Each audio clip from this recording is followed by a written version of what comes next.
Welcome to Code and Concrete, the leading podcast for prop tech, conversations about the built environment, and other exciting innovations. If you learn something new, please consider following and leaving a positive review. Enjoy.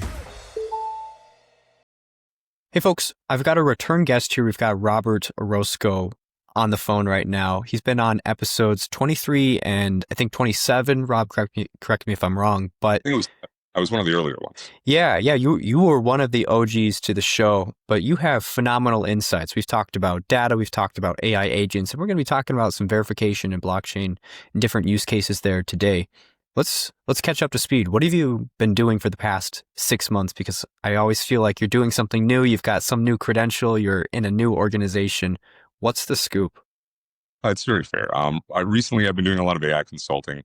I actually just started a role, I think 2 months ago, with the University of Whitewater, Wisconsin. I'm their executive and resident on AI. Nice. And help build out and deploy AI in their college, and then helping advise some of their higher level students, like some of their people going through doctorates or some of their master's programs. I'm also going to be doing some educational sessions. I just did one that was called The Pace of AI. How can I possibly keep up?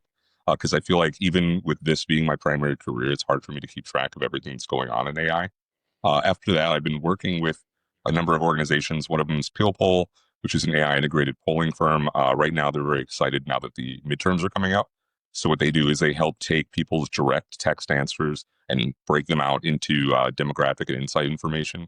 There's another one named Afirmity, where the core focus of it is to create RAG systems that are programmatically generated from employees' interactions, contents, emails, teams, chats, and files, so that if an employee is to leave the organization, you are left with the chatbot that can answer questions even though that employee is no longer there.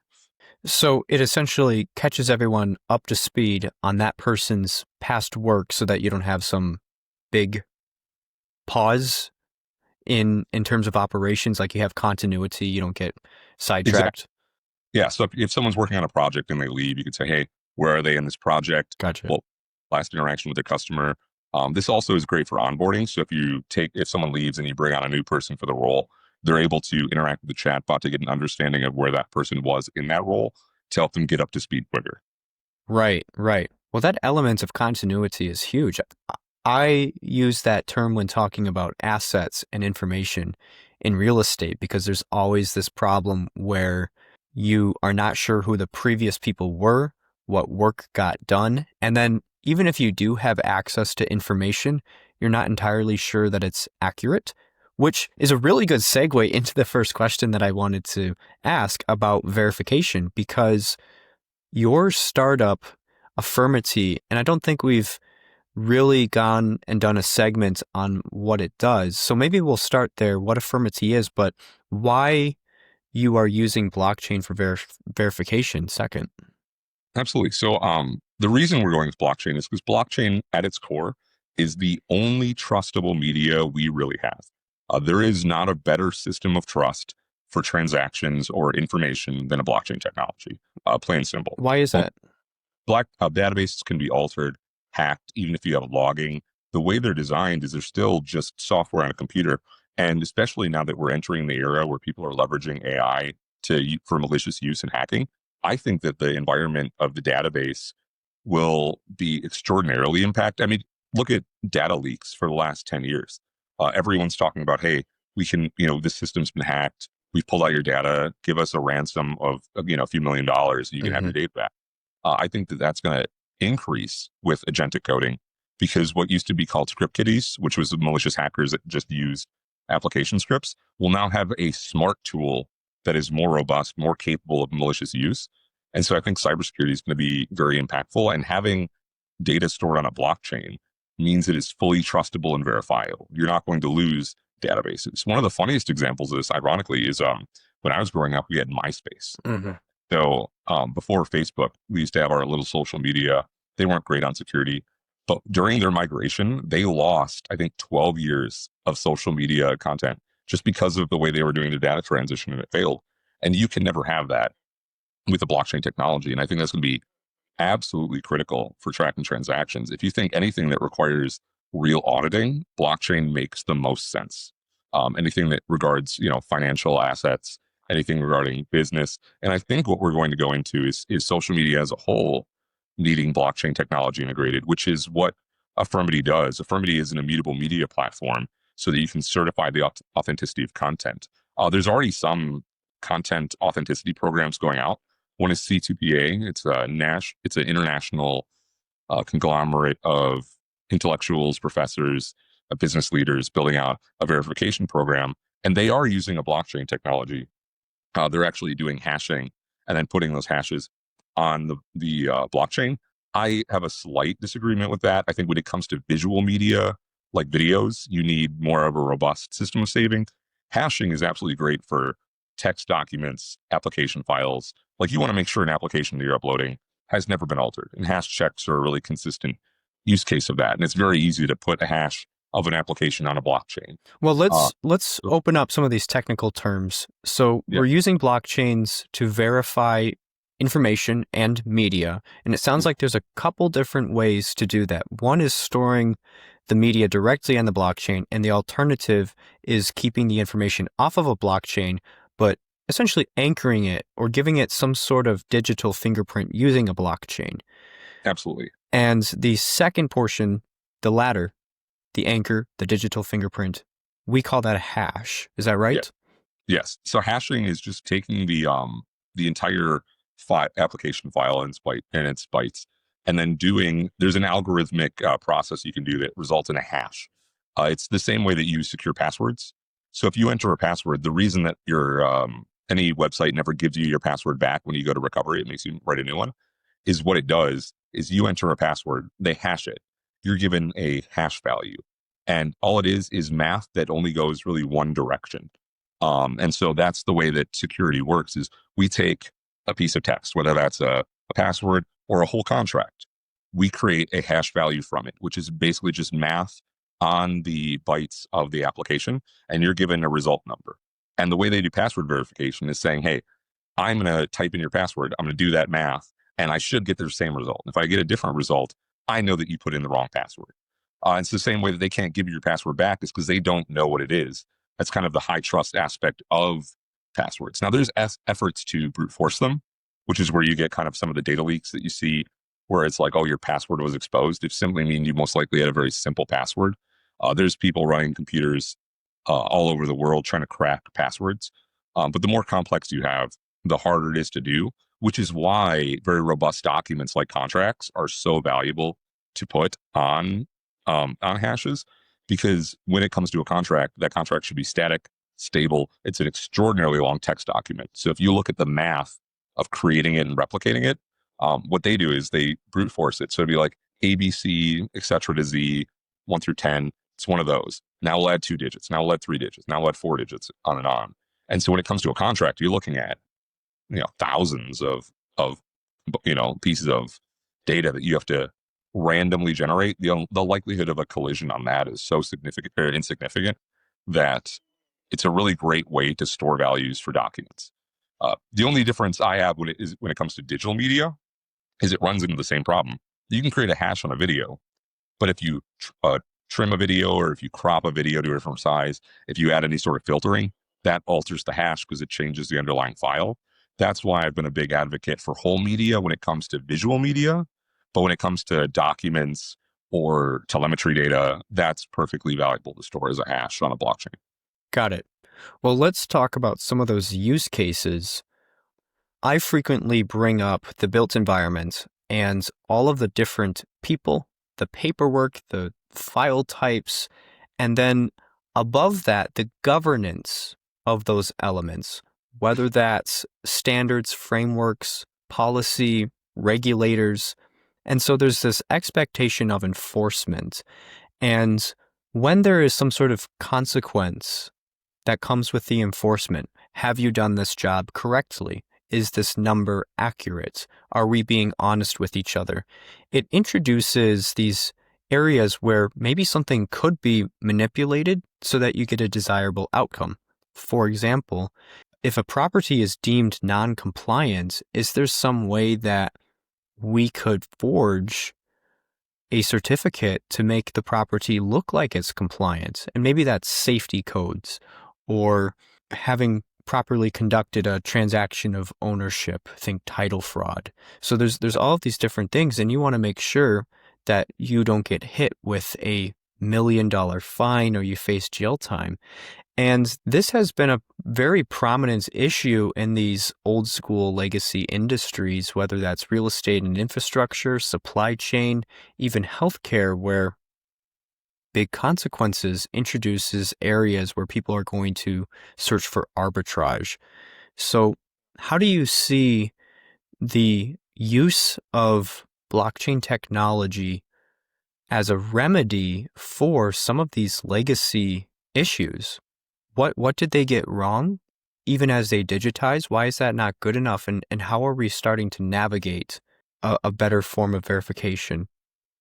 Well, I think the same problem that you have when you're looking up a news story. You look up a story about a event that happened on the news, and you're going to find 27 different articles, all at different times, all with different amounts of information.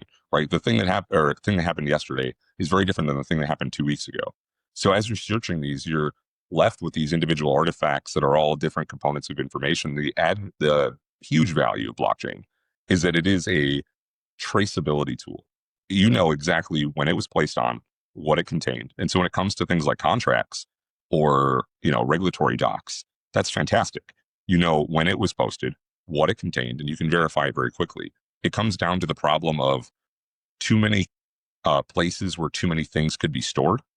And so having a place whereas one, single source of truth of verification is an extraordinary value. And the fact that it cannot be altered or modified. I mean, we see YouTubers like Matt Cox, which is the big fraudster, talking about the ways they used to defraud or do title fraud or steal identities. Having a place where you can go and now have those verifications of the reasons those kind of old frauds don't happen now. And I wouldn't even say what they did was a mistake. Sorry, I've been getting over being sick. Um, it's just the technology didn't really exist. And right now we're hitting the point where it's prevalent, it's verified, and it's existed long enough that I think we're going to start seeing more blockchain technology in traditional infrastructure. We've seen that a lot with our current administration, which is much more friendly to blockchain. And internationally, they've been far more friendly about putting real estate documents, transaction logs, anything like those on blockchain technologies. They just make sense. We know there's a company here in Milwaukee that did blockchain component tracking for airspace components for the Department of Defense. So when it comes to military saying, hey, is this, airplane compliant? Has the maintenance been done correctly? Are the parts still within tolerance or within agreement to we can use them? That's absolutely critical. And even the, U.S. government's starting to use those kind of technologies. That's really good to see. And those are just examples of legacy industries. Of course, you have financial technology and the uses of blockchain there, which is the same first principles about single source of truth and being able to trust the information, but less about the consequence and more about symmetry, because when people have symmetry of information, they can make decisions. So we should discuss verification and what we really mean by that, because we've talked about taking documents, contracts, data points, and verifying them using a blockchain, but that might not mean what people think it means, because it's not an actual confirmation that the underlying information is accurate. For example, if we colluded on a contract and presented incorrect information, or if a signature was forged, then what we're really verifying with the blockchain is that is an inaccurate or forged document, which Yeah. can catch people off guard, because then they'll say, well, if you're verifying an inaccurate document, what is the purpose of the verification? And I fall back on, it's about the commitment and the evidence. What you are doing is creating that traceability back to the original information, whether it's right or wrong.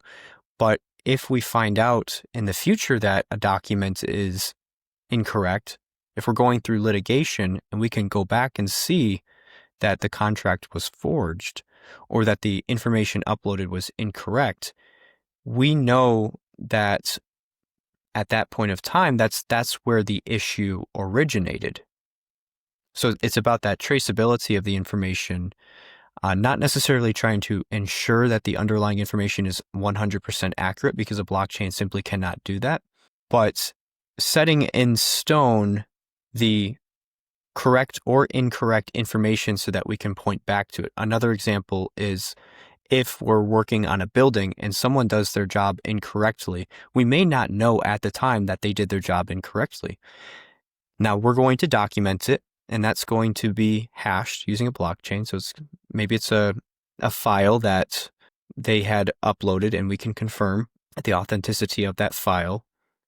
10 years later, we might look back and say, and neutral to whether it's right or wrong, we could say the problem originated here with the work, and here's the document, here's the data that shows that the work was done incorrectly. We didn't know at the time, but now we can at least trace it back. And if there were any attempts to manipulate that along the line and say that it was done or is done differently, we can look past that. So it's putting that evidence, taking that evidence and setting it in stone, and then you're going to have accountability. No, absolutely. You're 100% right to point that out. A lot of people hear verification, they think we've gone ourselves and checked that the information is accurate. But the interesting dual part of that is, you're right, blockchains are about certifying that what you know at the time is what you know at the time, whether that's accurate or inaccurate. But the interesting thing about that is it creates a huge liability to anyone doing something malicious. It creates a very easily traceable aspect to go back and compare against. And so there is still a benefit, whether it's not an entire all-encompassing benefit, but someone who's trying to commit fraud are always trying to operate in ways that they will not be recorded. So having a system like a blockchain puts them on record at all times. And the farther you get into sensor data, the more accurate information you can store, and you can verify it to be as true as possible. The big thing is we're certifying that this is what we believe based on the best knowledge we have at this time. And it gives traceability. So like you said, if there's ever a problem later, hey, we, have this grade of concrete supposed to be going into this. We're seeing cracks way too early for the spec or for the blueprints and for the quality of product. Well, now we analyze the concrete. We realize that the person who poured it is a differential in terms of the quality of the concrete. Right. Now we know, because we've certified this document, we can go back, we have traceability to say that our purchase order was this quantity and this quality. And now we see that what was put in was not the same quality. So it gives a huge tactical advantage from an evidence perspective to lead in those lawsuits and be recouped for any maluse or malicious intent someone else may have had against you. So you're right. Verification does not mean that we've gone and hand checked everything. That's nearly impossible. And there's already fraud that happens. We've seen it through the years of people using the wrong materials just to cut corners or doing cheap work. You can never fully protect against those until we're Orwellianly surveilled 24/7 and all that's recorded. But hopefully we don't get to that point. But in the end, having it in a blockchain technology still gives you a huge amount of trust and traceability that will give you a huge advantage in any of those legal aspects. Right. And now that we've posed the verification as an incomplete solution, because you're verifying the state of the information and not necessarily the quality, one potential solution is attestation. So when that document is verified by the blockchain, if there's some sort of digital identity, let's say a certified and licensed attorney or a building inspector or a civil engineer who is signing off on that document, then what happens as we go back and we look at the state of the document is we can have accountability. So assuming that the person who signed off on it is correct and that they're doing their job correctly, then we could trust the quality of that information. It's not just a document at a current state, but we assume that when it was at that state, it was correct because someone who understands that document or data set, whatever, signed off on it and they approve of it and they confirm the authenticity. And except when there is possible collusion, going back to if we were signing a document, some sort of contract, and we were colluding and intentionally doing something inaccurate, this form of attestation is pretty reliable. And if in the off chance that we cannot rely on that, there's still consequence, because now we can say not only was the original information inaccurate, and we can look back and see the original state of the document as it was confirmed, but we can see who was responsible for that. First for the creation of that, and then for the attestation.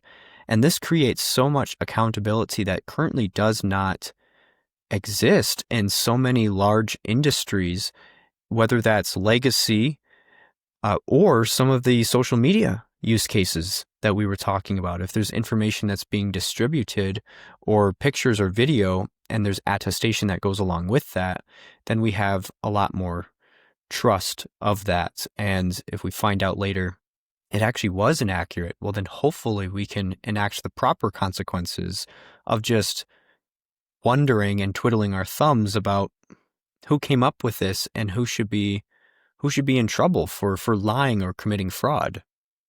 Absolutely. Yeah, no, absolutely. The attestation works is a great thing, is being able to actually attribute to someone with the traceability aspect, right? Not having something locked in a series of emails that you can't get access to until you're doing due diligence and requesting information through the courts to get authority to get it.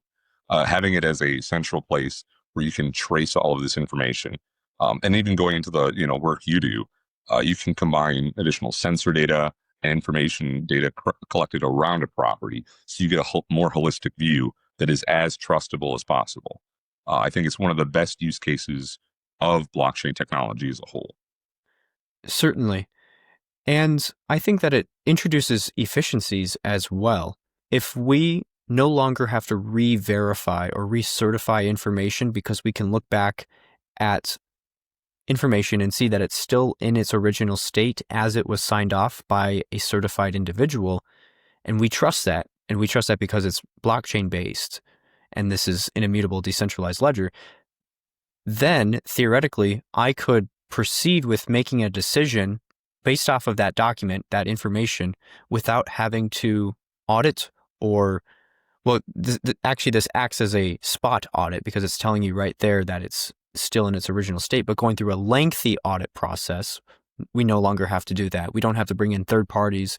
We don't have to re-authenticate something and essentially start by mistrusting the other party. This brings trust to the table right away, and we can look at that and say, okay, we're on the same page. I know that this is the same information as it was. And again, that's a neutral stance.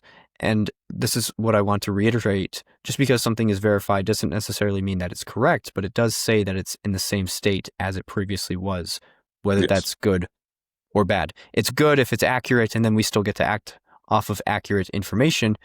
And it would be bad if it were inaccurate, and then we're trusting that inherently because it's verified, and then we act on that. But at least we can go back and trace that and say, okay, this was not correct. Now there needs to be some sort of consequence. We inherited bad information. It was not our fault. Now we can prove that. Yeah, absolutely. Having a central point where everyone can agree upon something and having it in a way that cannot be altered creates that form of trust. So like you said, it would drastically reduce auditing, because instead of having to go from a perspective of this is all fake, we have to go and hand check every line. We know at least that everything on the blockchain was accurate and representative of the understandings of all parties at the time they took the action. And you can start from there. And having that is a huge groundwork already built for any form of investigation, audit, or traceability check. Right. And this brings us to governance. How do you think that blockchain for verification is going to force firms to rethink governance? This is no longer just a technology in the stack, but it is a new tool for audits, compliance, whether that's internal controls or regulatory. How should companies be changing their mindset about blockchain, knowing that it has this potential to offer immutable decentralized governance? Well, I think that in most organizations where it requires high trustability in the ability to audit what they're working on, they need to start seeing blockchain as an infrastructure component, not just a tool. Like, this is not a add-on tool that you're bringing into it. I think that we're going to start getting to a world, especially because there's so much additional fraud, like I said, because of the new era of AI. You're not getting those Nigerian scams anymore. You're getting very robust scams where people are even using AI to make fictitious voices to fake people's faces on video calls, etc. And so seeing blockchain as a trust infrastructure in the era of AI, I think is going to be absolutely critical. I think they need to focus on not just are we adding this to our product stack, but how are we solidifying trust and truth in the AI era now that we know that it is so easy for any non-technical malicious actor to use some of these more powerful tools to do things that are disruptive. It used to be hard to modify a document and make it look well. Now I can throw a document into ChatGPT and it comes out with a perfect replica of exactly what I'm trying to, make it look like. Right. So now entering the world where we will need trust infrastructure because of the surplus of information, the surplus of easily generated fictitious information.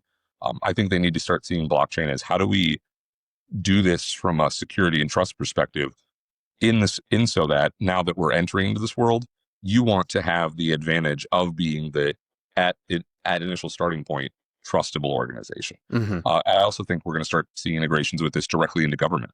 I wouldn't be surprised if in the next 5 years we start seeing blockchain technologies for tracking transactions built into government infrastructure itself.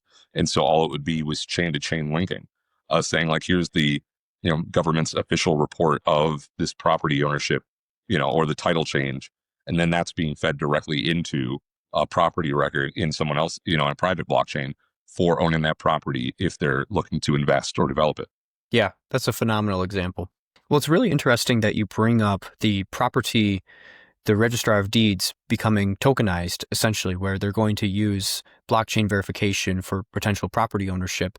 And it leads me to a question about federal versus fragmented solutions for this, because perhaps I'm receiving a document that claims that it's been verified by a third party or a blockchain that I'm not familiar with.